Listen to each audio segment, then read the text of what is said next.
Life is all about change. And as they say, change is a constant. Change is a constant. Because if you don't change by choice, Shaytan will change you by force. It's a matter of decision. You either decide to change favorably and take control of your life, which is your mission in this world, which is the reason you are created, which is the reason Allah put everything at your service. Because you are the decision maker in this world. The sun doesn't decide its course. The moon doesn't. Rain doesn't. The whole world doesn't. Vegetation doesn't. Plants, animals, they don't decide anything about their lives. They're just programmed to behave in a certain way and follow a certain course. You're the only one given choice. The angels don't decide. They just follow the instructions. You, human beings and the jinn, are the only ones who are given choice. And these are the only two sources where corruption comes about. Because they make the wrong decisions. So one of the biggest gifts Allah has given us, Allah has given each one of us, is choice, the ability to decide, the ability to choose which route you take, the ability to choose what action to do, what steps to make, the ability to relate to things, how to understand the world around you, how to understand yourself, how to understand people around you, how to understand events that take place. All of this is a matter of decision. You're making decisions at every single moment of your life. But most of us have given up this gift, and we let the society choose for us. We let our culture choose for us. We let sometimes our friends and peers choose for us. We let our teachers choose for us. We let our parents choose for us. We let the TV choose for us. We let our politicians choose for us. But on the day of judgment, you will deal with the consequences of all those choices, whether you made them or let someone else take them for you. You will face the consequences on the day of judgment. You will stand before Allah subhanahu wa ta'ala alone. Alone. In some narrations, the Prophet ﷺ said, even a mother on the day of judgment will come to her son and she would say, "Oh my son, I held you in my womb 9 months. I looked after you. I breastfed you. And I stayed up all night just to look after you. I wasted my life and my years just for you to grow up and become independent. And you became independent and successful.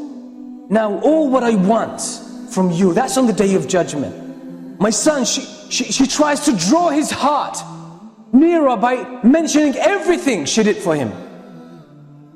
Then she says, "Oh my son, in exchange of all of this, all what I'm asking for is one hasana, one good deed, one reward. Just give me one reward from your records so I can be saved from the hellfire. I just can secure a position or a place in paradise. That's all what I'm asking of you." You know what? That son, with all his respect and love for his mother, he says, "Mom, with all respect," I'm paraphrasing by the way,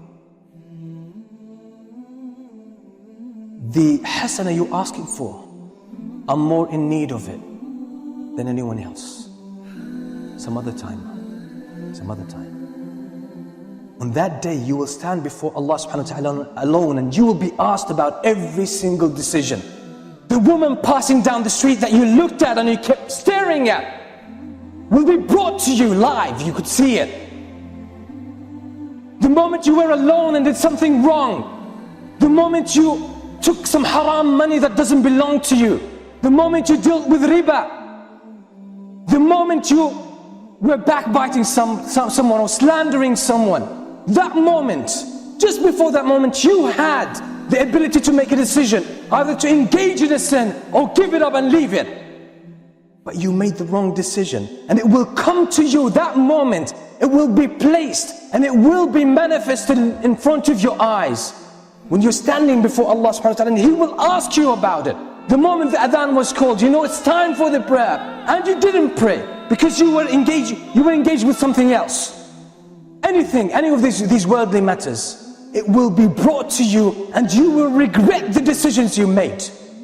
When you listen to the whispers of Shaytan, when you listen to the advice and the social evidence of your friends, of your family, of your culture, and you just flew with the tide, that moment will be brought to you and you will be asked about it and you will feel so much pain about it. The first moment of pain you'll start to feel is the moment the angels come to you and start dragging your soul out of your body. That's the moment Allah subhanahu wa ta'ala spoke about in the Quran so many times. So many times. Allah subhanahu wa ta'ala says, حَتَّى إِذَا جَاءَ أَحَدَهُمُ الْمَوْتُ قَالَ رَبِّ ارْجِعُونَ.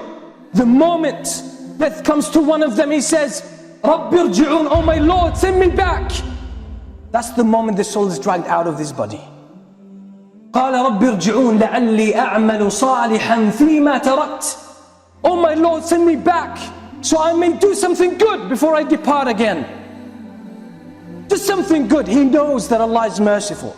He knows in a way that when Allah gives them the command, they just go about doing it automatically. They can't think of other choices. That's it. But Allah has honored us as human beings. He's given us a trust. You can choose. The angels can't choose. You can choose. The sun and the whole universe in its magnificence cannot choose, can't make any choice. You can choose.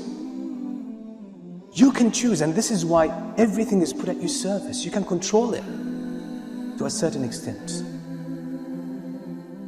And the most important thing to control is that piece of flesh that controls everything in your life. That's the central point. That's the center of a human being. You control it. You can control everything in your life. You can control your eyes, your hands, your tongue, and everything. Discipline your heart. Everything will fall in place in your life.